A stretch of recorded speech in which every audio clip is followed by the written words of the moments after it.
bayan matapos ang naging pahayag ng dating Pangulong Duterte na hindi niya aatrasan at kakasuhan ng kasinungalingan ng dating senador na si Antonio Trillanes matapos itong maglabas ng mga di umano'y mga peking ebidensya sa publiko at nabunyag na mali-mali pala ang spelling ng pangalan na nakalagay sa mga bank account na ipinakita nito sa Quad Committee ng Kamara na kinumpara mismo ng Bank of the Philippine Island o BPI noong 2016 na di umano'y puros kasinungalingan at hindi totoo ang lahat ng paratang ng dating senador na si Antonio Trillanes sa pamilyang Duterte. At ito ang nakakagulat, muling nabuhay at kinalkal sa mundo ng social media ang 2016 video ng dating media anchor at ngayon member ng House of Representatives na si Congressman Erwin Tulfo at tahasang ipinaliwanag nito sa publiko na ang lahat ng mga kasinungalingan at mga peking dokumento na siyang sumampal ng lahat ng katotohanan sa dating senador na si Antonio Trillanes. Hindi naman nakapagpigil ang marami sa ating mga kababayan na magbigay ng kanilang hinaingat komento sa mundo ng social media. At ayon pa sa kanila, kailangan talagang ituloy yan para mabigyan ng leksyon. Grabe, pagtulungan ba naman ng FERRD? Good job para matuto sa pinanggagawang kasiraan at di na pamarisan ng iba at bigyan ng leksyon sa maling akusasyon. Karma niya yan, bahala siya sa buhay niya. We love Tatay Diggs. Siramdam ko di yan tatagal yung inquiry nila dahil ipagpatuloy pa niya sila yung masisira sa taong bayan. Ang mga Duterte lalong lumalakas. Duterte lang talaga ang may malasakit sa bansa. Mahal niya ang mga Pilipino at ang bansang ito. Ano ba ang gusto nyo? Matulad tayo sa US na parang mga zombie na ang mga tao na kahit saan ka lumingon sa kalye kung magamit ng injectable na pupulburon, nagwawala at nagmamaril sa maraming nadadamay na mga inosente. Pasalamat tayo. May Pangulo tayong tunay na nagmamahal at nagmalasakit sa mga Pilipino. Hahayaan ba ng konsensya natin na ibabagsak nila ang mag-ama? No way. Kahit buhay ko itataya ko para sa kapakanan, katotohanan at kayusan ng bansang ito sa pagprotekta sa mag-ama. Unquote. Senator Trillanes naman, Sir, alam niyo ho hindi ho lahat na nakikinig sa inyo is tanga. Hindi po lahat ng audience niyo is bobo. Ano po? Marahil meron pong ilang estupido, tanga at bobo na naniniwala pa sa inyo. Sus Mariose, bakit hindi mo tingnan ang sarili mo, Senator Trillanes? Ha? Sabi nga ho tingin ko ho kung ako naglalabas ng fake news, kung sa tingin ninyo, anong tawag ho sa'yo? Dapat ang tawag sa'yo, ikaw yung ama ng fake news. Ha? The father of all fake news. Bakit kanyo? Sir, rewind tayo nung halalan, alright? Sinabi mo ang Mr. Rodrigo Roa Duterte ay may bilyon-bilyong account sa BPI. Alright? Ano sabi ng BPI?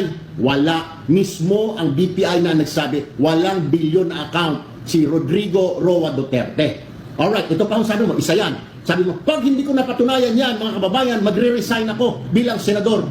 Sir, bakit nariyan ka pa sa Senado? Hindi mo napatunayan? Hindi ba sabi ng BPI? Sabi ng BPI, walang bilyon na account ang Rodrigo Roa Duterte. Di ba? Sabi mo, magre-resign ka? O hindi mo napatunayan dahil inamin na mismo ng BPI. Bakit nariyan ka pa? Senator Antonio Trillanes? Anong ibig sabihin niya, sir? Nagpa-press release ka, nagpa-press con ka primero, may BPI account si Duterte na bilyones, hindi mo napatunayan dahil sabi ng BPI wala. Nagsabi ka rin sa harap ng media, magre-resign ako kapag hindi ko napatunayan na may bilyon si Duterte. Bakit nariyan ka pa? So fake din ho yun, sir. Ha? Naisahan mo kami, nalinlang mo kami. Ikatlo, sir. Ha? Anong ginawa mo? Nagdala ka ng mga testigo sa Senado. Si Matubato, si Las Cañas. Ito, magpapatunay itong dalawa na ito na mamamatay tao ang Pangulo ng Republika natin. Yayariin ko na siya ngayon, ididiin ko na siya, murder, etc., etc.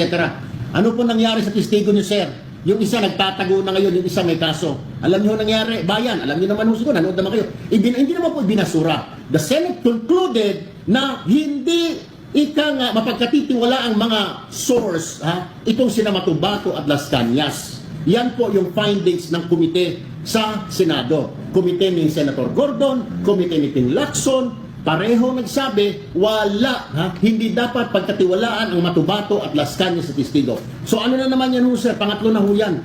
Peke din. Peke yung mga testigo mo, Las Cañas at Matubato, sir. Okay, pangatlo na ho yan. Pang-apat, meron pa. Hihirit ka pa ngayon, sir.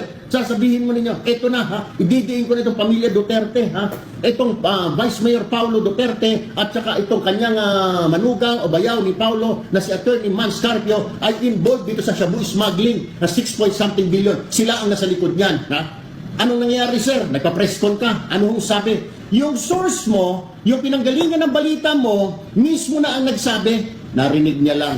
Sino yung source mo? si Mark Taguba. Hindi ba sinabi ni Mark Taguba, narinig ko hearsay po na, at saka walang sinabi ang Mark Taguba, sir, na nasa likod ng smuggling si Paulo Duterte at Mans Carpio. Ang sabi ni Mark Taguba, narinig ko na humihingi sila ng tara, binibigyan sila ng tara, o nangungulekta sila ng tara. Pero hindi sinabi ng Mark Taguba, never did he say na itong si Paulo at saka itong si Mans ay nasa likod ng shabu shipment. Ang sinabi niya lamang tara. Ngayon, nung kinumpronta na, napahiya ka na naman. Sinabi, hearsay po. Ikaw, sir, yung source ng mga fake news. Huwag mo akong babaliktarin at sasabihin mo, I am the source of fake news. Dahil ikaw, kung source ako ng fake news, ikaw ang ama, pambansang ama ng fake news sa Pilipinas. Ikaw ang founder ng fake news. Ikaw ang father of all fake news. Ikaw ang nag-imbento ng fake news na